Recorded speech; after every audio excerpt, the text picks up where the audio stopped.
राधे राधे दोस्तों। रसपान कीजिए आज के अध्याय का। आषाढ़ मास अध्याय कथा 9वां अध्याय।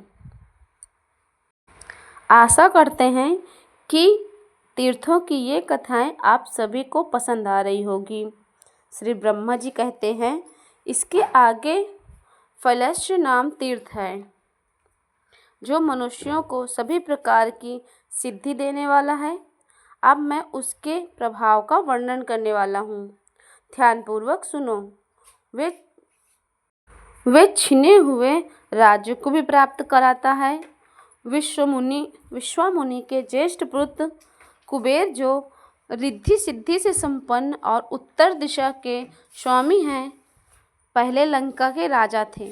उनके सौतेले भाई रावण, कुंभकर्ण और विभीषण बड़े बलवान थे। हालांकि वे सभी विश्वान के पुत्र ही थे। ही राक्षस पुत्री कैकसी के गर्भ से उत्पन्न होने के कारण रावण कहलाते थे।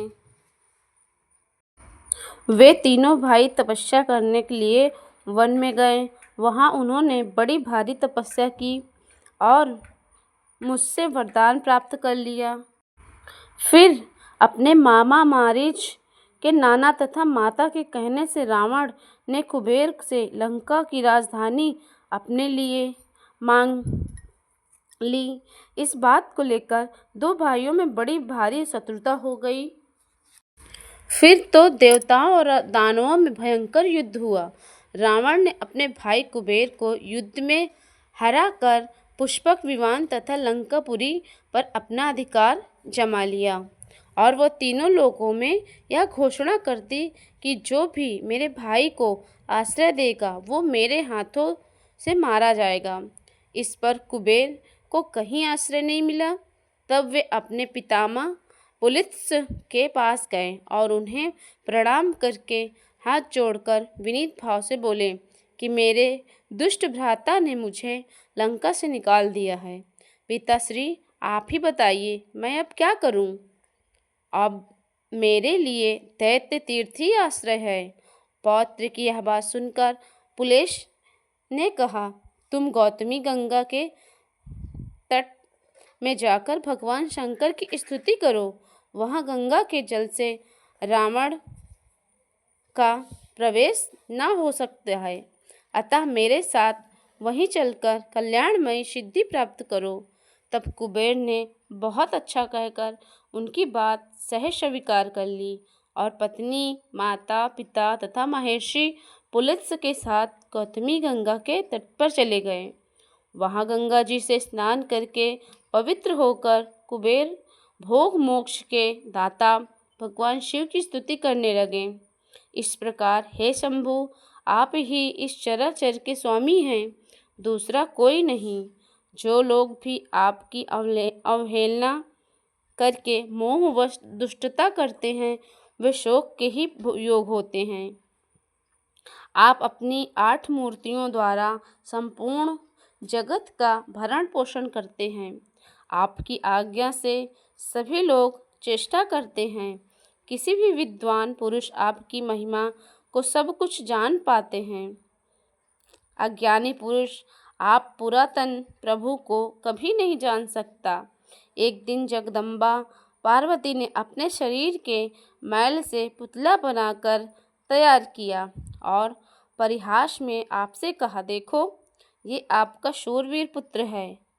उस पर आपकी कृपा दृष्टि हुई और वह विघ्नों का राजा गणेश बन गया।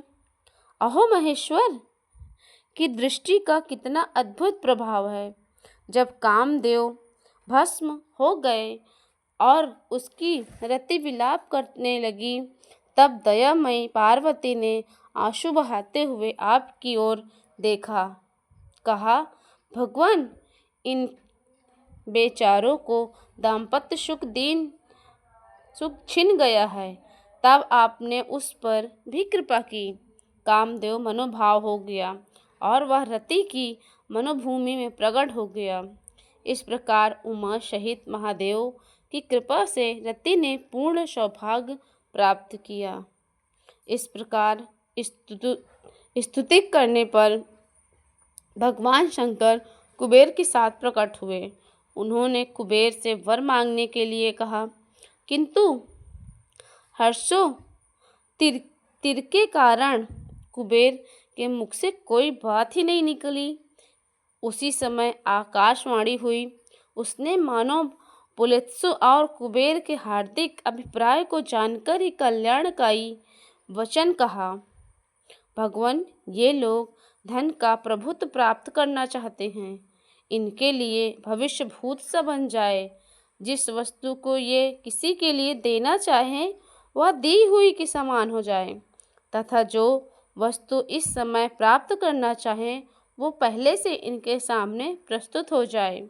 हे भगवान, शंकर की आराधना करके इस बात को अभिलाषा रखते हैं कि हमारे शत्रु परास्त हो, दुख दूर हो जाएं, दिग्पाल का पद प्राप्त हो, धन का प्रभुत्व मिले और परिमित दान शक्ति हो, साथ ही स्त्री और पुत्र के सुख भोगना भी बना रहे।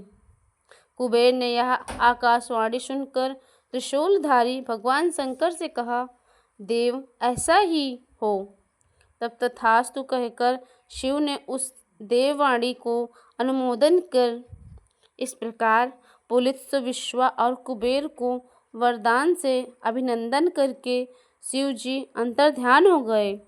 तब से उस तीर्थ के 3 नाम पड़े, पुलित्सु तीर्थ, धनत्व तीर्थ और वैष्णव तीर्थ। वे समस्त कामनाओं को देने वाला शून्य तीर्थ है। वह स्नान आदि जो कुछ भी पुण्य कर्म किया जाता है वह अधिक पुण्यदायक होता है। पुलित्सु तीर्थ के बाद अग्नि तीर्थ है। वे सब यज्ञों का फल देने वाला तथा समस्त विघ्नों को शांत करने वाला है। अब उस तीर्थ का फल भी सुनो। अग्नि के भाई जातवेदा हैं, जो देवताओं के पास हविष्य पहुँचा करते हैं। एक दिन की बात है, गोदावरी के तट पर ऋषियों के यज्ञ मंडप में यज्ञ हो रहा था। अग्नि के बड़े भाई जातवेदा देवताओं को शिष्य का वहन कर रहे थे। उस समय दिधि के बलवान पुत्र मधु ने प्रधान ऋषियों और देवताओं को देखते देखते जातवेदा को मार डाला। उनके मरने पर देवताओं को हविष्य मिलना बंद हो गया। उधर अपने प्रिय भाई जातवेदा के मारे जाने से अग्नि को बड़ा दुख हुआ। वे गौतमी गंगा के जल में समा गए। अग्नि के जल में प्रवेश करने पर देवता और मनुष्य जीवन का त्याग करने लगे, क्योंकि अग्नि ही उसका जीवन है। अग्नि देव जहाँ हैं जल में प्रविष्ट हुए, वे उसी स्थान पर संपूर्ण देवता और ऋषि और पितर आए। वे सोचकर कि बिना अग्नि के हम जीवित नहीं रह सकते, उनकी स्तुति करने लगे। इतने में ही जल के भीतर उन्हें अग्नि का दर्शन हुआ। उन्हें देखकर देवतागण बोले, हे अग्नि, आप हविष्य द्वारा देवताओं को श्राद्ध से पितरों को तथा अंधा को बचाने और बीज के गलने आदि के द्वारा मनुष्यों को जीवित कीजिए। अग्नि ने उत्तर दिया, मेरा छोटा भाई जो इस कार्य में समर्थ था वो चला गया। आप लोगों का काम करने में जो जातवेदा की गति हुई है वो मेरी भी हो सकती है। मुझे आप लोगों के कार्य में साधन में कोई उत्साह नहीं है। तब देवताओं और ऋषियों ने हर प्रकार से अग्नि की प्रार्थना करते हुए कहा, हे हत्सवाहन, हम लोग आपको आयु, कर्म करने में उत्साहन और सर्वत्र व्यापक होने में शक्ति प्रदान करते हैं। साथ ही प्रयाज अनुयाज देंगे। देवताओं के आप ही श्रेष्ठ मुख होंगे। पहले अद्वितीय आपको ही मिलेगी। आप जो भी हमें द्रव्य देंगे हम वह भोजन करेंगे। इस आश्वासन से अग्निदेव प्रसन्न हो गए। उन्हें इस लोक और परलोक में व्यापक रहने की शक्ति प्राप्त हुई और वे निर्भय हो गए। जातवेदा, वेदधानु और सप्तार्ची, नील लोहित, जलगर्भ, समीगर्भ और यज्ञगर्भ, इन नामों से उन्हीं को क्रोध आने लगा। देवताओं ने अग्नि को जल से निकाला और जातवेदा तथा अग्नि दोनों के पद पर उनका अभिषेक किया। कार्य सिद्ध होने पर देवता भी अपने अपने स्थान को चले गए। तभी वे वहाँ स्थान वही तीर्थ कहलाता है जहाँ 700 उत्तम तीर्थों का निवास है।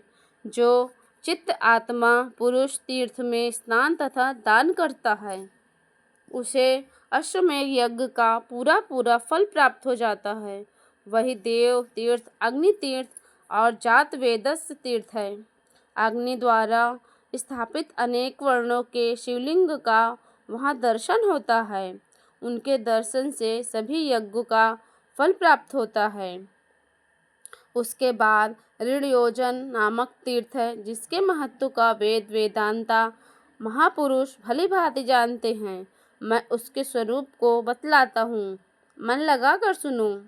काशी वाघ का ज्येष्ठ पुत्र प्रधुस्वाहा था। वह वैराग्य के कारण न तो विवाह करता और न ही अग्निहोत्री।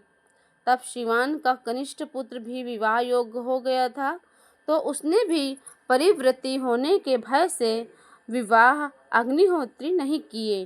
परिव्रती का अर्थ है बड़े भाई का अविवाहित अवस्था में विवाह कर लेने वाला छोटा भाई परिव्रती कहलाता है। शास्त्रों में दोष माना गया है। इस प्रकार छोटे पुत्र होने से, परिव्रती होने से विवाह नहीं किया जाता। अब जब पितरों ने कांक्षीवन के पुत्रों से पृथक पृथक कहा, पुत्र तुम देव ऋण, पितृ ऋण, ऋषि ऋण में से मुक्त होने के लिए विवाह करो। ज्येष्ठ पुत्र ने कहा, नहीं, कैसा ऋण, कौन से उससे मुक्त होता है। तब छोटे पुत्र ने कहा, बड़े भाई के अविवाहित रहते हुए मेरा विवाह करना तो उचित नहीं है, अन्यथा परिभूत होने के भय है। तब पितरों ने उन दोनों से कहा, तुम लोग गौतमी गंगा में स्नान करो। गौतमी का स्नान सभी मनोरथ को सिद्ध करने वाला है। गौतमी गंगा तीनों लोकों को पवित्र करने वाली है। उनके जल से श्रद्धापूर्वक स्नान, दान और तर्पण करो। गौतमी का दर्शन, वंदन और ध्यान करने से समस्त कामनाएं पूर्ण होती हैं। तो ये अध्याय अब यहीं पे समाप्त होता है। ये अध्याय आप सबको कैसा लगा एक बार ज़रूर कमेंट करिए। तो चलिए मिलते हैं अगले अध्याय में। तब तक के लिए हरि के आज्ञा से इच्छा तक। नारायण नारायण।